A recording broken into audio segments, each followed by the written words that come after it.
I'm concerned, if what I think is about to happen is going to happen, which is the demise of the U.S. dollar, the hegemony of it, and its power and its reserve status. The question is, how safe are bonds? Because I have a friend. He has not a million. He has hundreds of millions in bonds. And yesterday I went and bought some more silver and hid them in my secret mountain vault. But he says, he won't touch silver. He says, U.S. treasuries are it.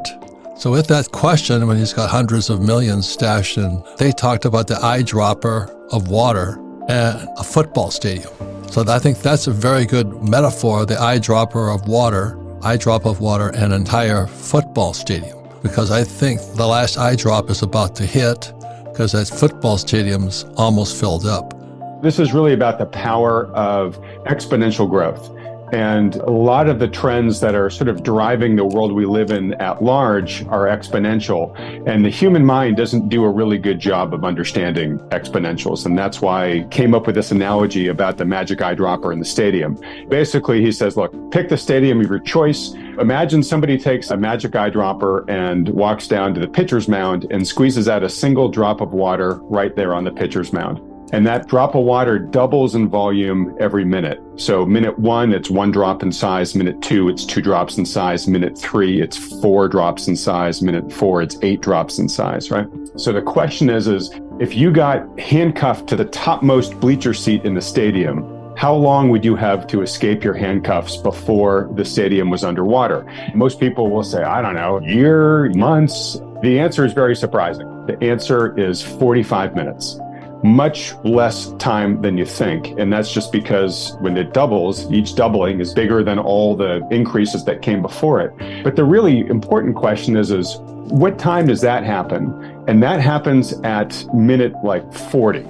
By the time you see there's a problem, the stadium's filled just a couple of minutes later, right? By the time you see the issue, it's way too late to avoid it. Your only choices at this point in time are just to sort of manage the impact. The functioning of our financial system, are you talking about the US dollar as a reserve currency, or are you talking about just our ability to afford our basic way of living? That right now, I think, is getting pretty late in the game, especially if you live in parts of the world that are really suffering right now under just crushing inflation. I don't think anybody in Europe, for example, could have ever forecasted a year ago that they would be paying what they're paying right now for energy. Yeah.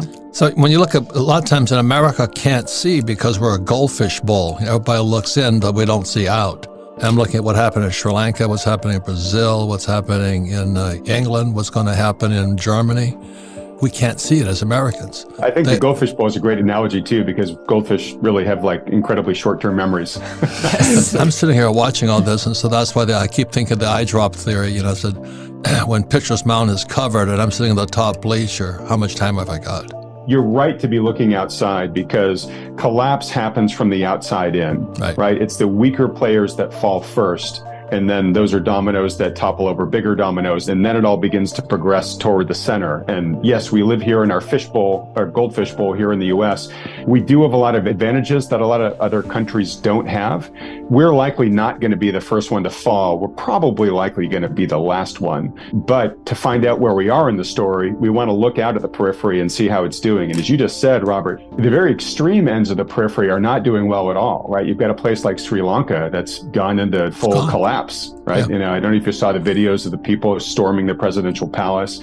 You got to remember, we saw a preview of this happen during the Arab Spring. They experienced sudden and extreme inflation in those countries, and all of a sudden, people couldn't feed their families or keep them warm. And when you get to that point, you really don't have any other option but to throw out whoever's in power, because whatever they're doing just isn't working for you, right? You're beginning to drown. That's what happened in Sri Lanka. That's beginning to happen with greater frequency elsewhere in the world. And Europe isn't in that case yet, but it's certainly a lot closer to that destination, sadly, than it was a year ago. When Biden abandoned Afghanistan, the next day, Saudi Arabia went to talk to China and Russia. And just a couple of days ago, Saudi Arabia switched from the petrodollar, shifting to a gold-backed yuan. And nobody even notices that. So Saudi Arabia joined forces with Russia, China, Brazil, India, South Africa. When Russia invaded Ukraine, basically the U.S. weaponized the financial system against Russia, basically like seizing Russia's assets that were held abroad and whatnot. And a lot of other countries looked at that and said, whoa, like I'm in the U.S.'s good graces right now, but I might not always be. Exactly. And they could do that to me. So, what we've done in the response to the war in Ukraine, whatever you think about it, we have basically provided a pretty strong incentive for many countries to accelerate their plans to de-dollarize. And that's exactly what you're just talking about, what the steps that Saudi Arabia took there. I certainly have heard a lot of commentary recently about the BRICS countries working on a commodity-backed currency to rival the dollar and probably going to be priced in gold grams and whatnot. Nigeria is going to join the BRICS. Yeah. So they're ganging up on the dollar. There's two more things that happened. You had the Nord Stream pipeline was bombed. Yep. I mean, was that an accident? Did it just happen to blow up? The other thing that happened, the reason who's the new prime or the future ex-prime minister of England tried to raise, she's gone. The shortest term prime minister in history.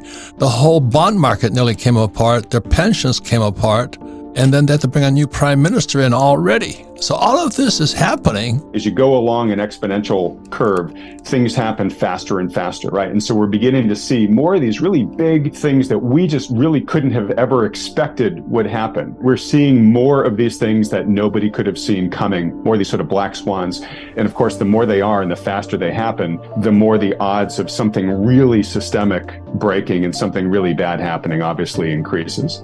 But a big part here is they want to destroy the hegemony of the U.S. dollar, which came in place in 1944 with Bretton Woods. The dollar became the gold standard of the world, or the reserve currency of the world. And then 1971, Nixon took us off the gold standard, and we went from being a capitalist state to a credit state. So everything is floating on debt right now. Correct. And I think bonds are debt also. I think they're going to torpedo the U.S. Treasury, and that's what we called, what the hell is a bond? You know what I mean? How safe is it? That was 2019. The repo market blew up again. The last time that blew up was 2008. And the reason the repo market is important is like repossession.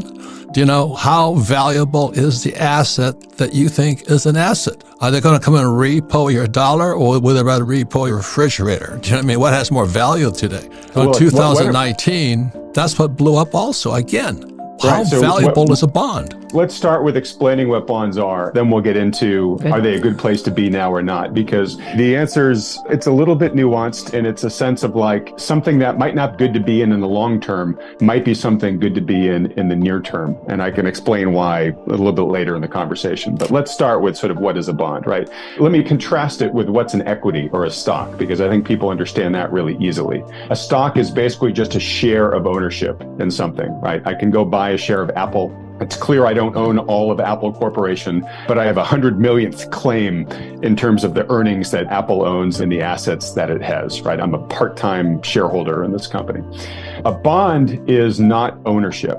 A bond is an IOU, essentially, where you give your money to somebody and they say, okay, I'm going to pay you back, but for the risk that you're taking by giving me your money, I'm going to pay you some interest as well along the way. So it's basically just a contract, and it's just math. Bonds tend to be a little bit easier to deal with because when you're dealing with a stock, you have to take into account all sorts of things. Okay, what's the potential of this company to earn money over time? And what do I discount those earning streams back at? And what's their competition doing? And maybe they're going to take over their category, or maybe they're going to be outcompeted. Bonds, it's really just much more, okay, what's the math of this contract I've entered with you? And then you have to factor in a little bit of default risk, right? Which is, okay, what's the likelihood this person's actually going to be able to deliver on what they're telling me they're going to do?